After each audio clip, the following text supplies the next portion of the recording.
Hey everybody, Dr. Maggie at Dr. Maggie Therapy here again.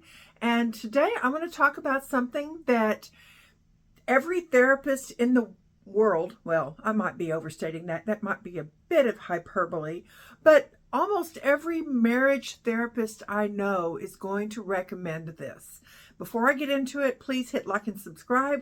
And if you think along the way that somebody else can benefit from this, please share it with them.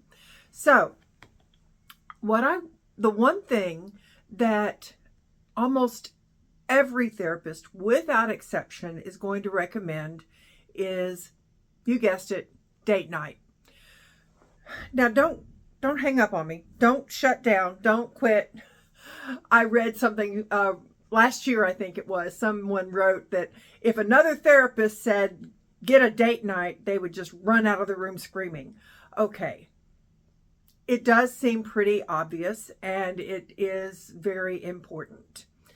But one of the things that people forget is why it's so important. When people talk about the 5 love languages, one of them is quality time. And where do you get quality time? It doesn't happen unless you plan it.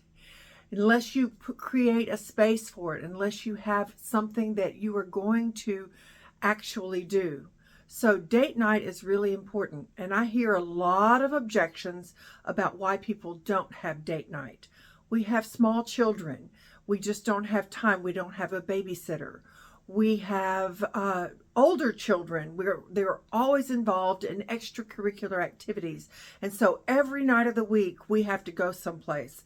And then the weekends, we have expectations from our families, from our colleagues at work, from our friends.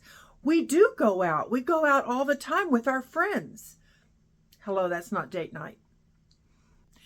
Before I talk about overcoming the obstacles to date night, I want to talk about why it is so important. Actually, the idea of setting up a standard date night was introduced to me a long time ago in grad school by a guy in the cohort above me. He and his wife were dedicated to date night. They went on date night every Friday night. It didn't matter what was going on in the world. They made sure that they were there together for date night. If he had to travel, he came in on Friday to make sure that they had their date night. I remember there was a party we were attending on a Friday night, and I asked, hey, where is he? And someone said, well, it's their date night. I'm like, well, date night? Really? Yeah, every Friday night. It was something they could count on. And the reason for that is that we carve out that time. It says, this time is really important. My time with you supersedes everything else. During the week, we are busy with our lives. We're taking care of our kids. We are filling family and financial responsibilities. We're doing all kinds of things. But one night or one day for 4 hours, I am dedicating this time to you. My relationship with you is so important that I am going to make sure nothing gets in the way. When we do that, when we set aside that time, it sends a very clear message about the priority that that person, your spouse, has in your life. One of the things that I tell people frequently is that when you get married, you're not supposed to stop dating. You're just supposed to stop dating everybody else. So this is really important to be able to solidify your marriage and to make sure that you do things like make good memories together.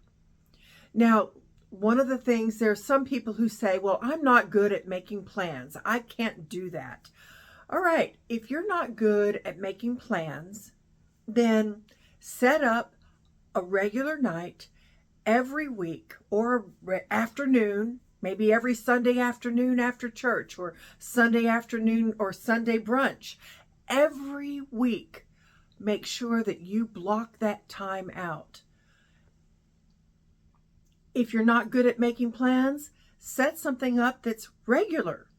There are people that I know who have been having date night in the same diner for the last 50 plus years. I'm not joking. That is not hyperbole. Yes, they go to the same diner every Friday night or every Saturday afternoon or every Sunday morning to have a meal and to just be with each other. Not anyone else, just with each other. No phones, no devices, no distractions. They get to talk and be together. They can people watch, they can do all kinds of things, but maybe they're not good at planning, so they just go to this one spot every week. Now, some people might say, well, that just gets really boring. Okay, if that's what you want and you want something more spontaneous, there are lots of ideas out there and that you can do.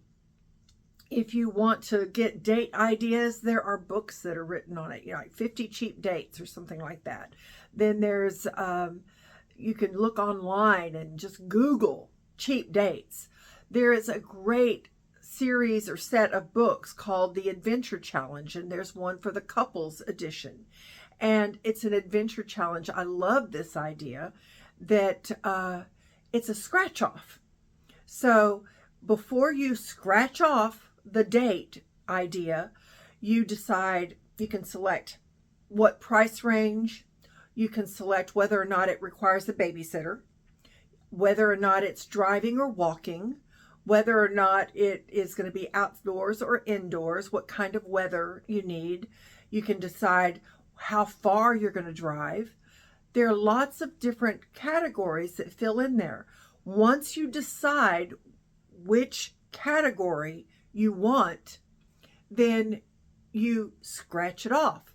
But before you scratch it off, you have to agree that you will do it. That this is what it is imminent. This is what we are going to do now. And so, because you don't want to have this, oh, I don't like that idea. That's a spoiler, isn't it? So you agree to do it, whatever it is. And along the way, you take pictures and you share that. That becomes a memory that you share. I'll include the title of that book down below in the description. So, but that is a really, really good resource for people who want to be more spontaneous and who aren't very imaginative. Now, you don't even have to buy a book. You don't have to Google anything. There are things that I think are great date ideas that can be taking a walk downtown. It can be taking a walk through the park. It doesn't require money. A lot of people will object and say, well, we are just really tight on funds and we can't spend the money. You know what? There are dates that don't require any money at all. Take a blanket and go throw it on the grass and have a picnic. And guess what? You can do that in your backyard, or as I have done in bad weather, I have had a picnic on the carpet in front of the fireplace. And we would pretend that we were outdoors and we would just enjoy the evening or the afternoon together. It doesn't require a lot of resources, but it does require a commitment. I guess I am getting into all of the objections. So let's see. Some of the objections we've talked about is we don't have the money. We don't have the imagination. I thought we were already doing it when we were hanging out with our friends. By the way, I have been out a few times and I'm a people watcher. One night I was at a very, very nice restaurant and I saw a table not far from me where there were 3 couples seated, and The women were sitting on one side sipping their wine, and the men, the three men, were sitting on the other side of the table drinking their whiskeys. And I promise, I resisted the urge to go over and say, you know what, this doesn't count as date night.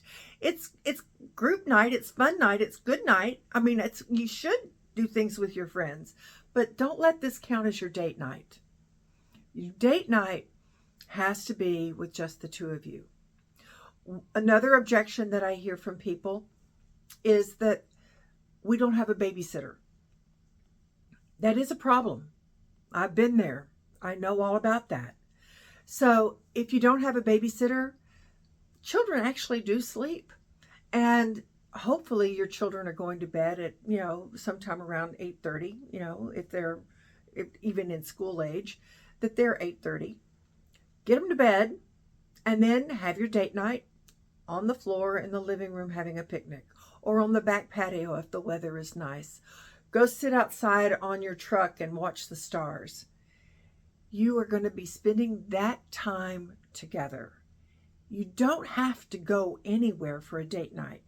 It can be game night. You can play cards. You can play board games, but be nice to each other, okay? There's some games I just won't play because people aren't very nice. I won't mention those. But you want to make sure that you're having a good time and that you're doing things together. Movie night is okay, but movie night needs to be where you're not watching your phone or texting anybody while you're doing it. And movie night needs to be followed up with a late night dessert and sit and talk, snuggle up, cuddle on the couch. Date night, by the way, does not require sex. Did that just stick in my throat? Oops. No, date night doesn't require sex. It's great if it does, if it happens. But I don't want that pressure on people to think that they have to perform just because it's date night. Some people think that date night is a euphemism for sex night. But I think that is something that can add to your date night, but does not have to be part of your date night. Some people will say, well, my children have all of these things that are going on, and every night we've got something happening. I get that can be very, very problematic. But I'm going to tell you something that I want you to let this kind of filter down and think about. It is more important for your children to see your commitment to each other, to see you enjoying each other's company. It is more important that they see that than you being at absolutely every one of their events. If they have a really important event and you need to be there, be there. But for the most part, every game, every rehearsal, everything that they do does not require your presence. It is more important to them, ultimately, that they see you enjoying each other and making each other's time special. They are learning from you how to treat spouses, how to treat husbands and wives. They're learning from you. But they're also seeing the solidarity. They are seeing your commitment, and that makes them feel safe. Children feel safe when they know that their parents are in love with each other, when they know that their parents enjoy each other. When children don't see that, they start getting scared because they see their friends' parents' marriages dissolving. They see that on television and movies. They see it everywhere, and it scares them. There's nothing more frightening to a small child or upsetting to a teenager than to see their parents split apart, or to fear that their parents may split apart. And a lot of people think, well, my kids, they don't know we're having problems. And I'm going to say BS on that. Kids know. They may not know exactly what's going on, but they know when something's wrong. So don't fool yourself. Spend that time together. You're going to hear some complaints. I wish you wouldn't. Why do you always? But you know what? They really do like it. I promise you they really do. They like it when they see mommy and daddy spending time together. And that can be a special time for them too. Let's say you do have a babysitter, and there's something special that they get that they on that night that they don't get any other time. They look forward to it. Babysitters are hard to come by. If you live in a college town, here's my recommendation. Call the Child and Family Studies department and ask if they have a list of babysitters. There are a lot of people in that department who are looking for ways to make extra money, who may want to nanny. They may want to do those kinds of things. And so they are available. I like that. There's also the teenagers. I have been known to talk to people who work in the church nursery and ask if they ever moonlight for babysitting. That all of those things are great ideas to work with. Another one that is really helpful, that helped me a lot when my children were young, was an exchange program. Yeah, right. So one night a week, I would take their kids, and another night they would take my kids. We would trade off babysitting. That way, my kids enjoyed the time that they spent with their friends at their friends' houses, and vice versa.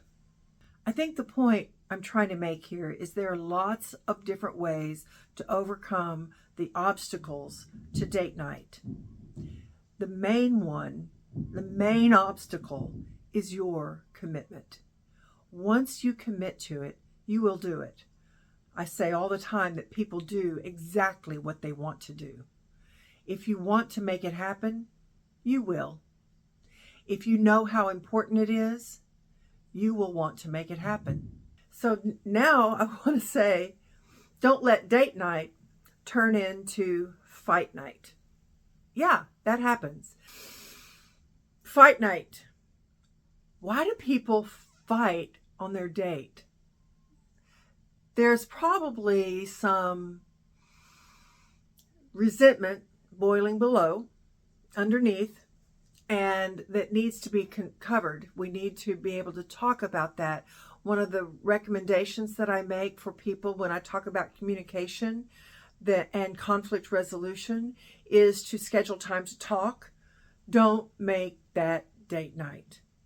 That is not the time to talk.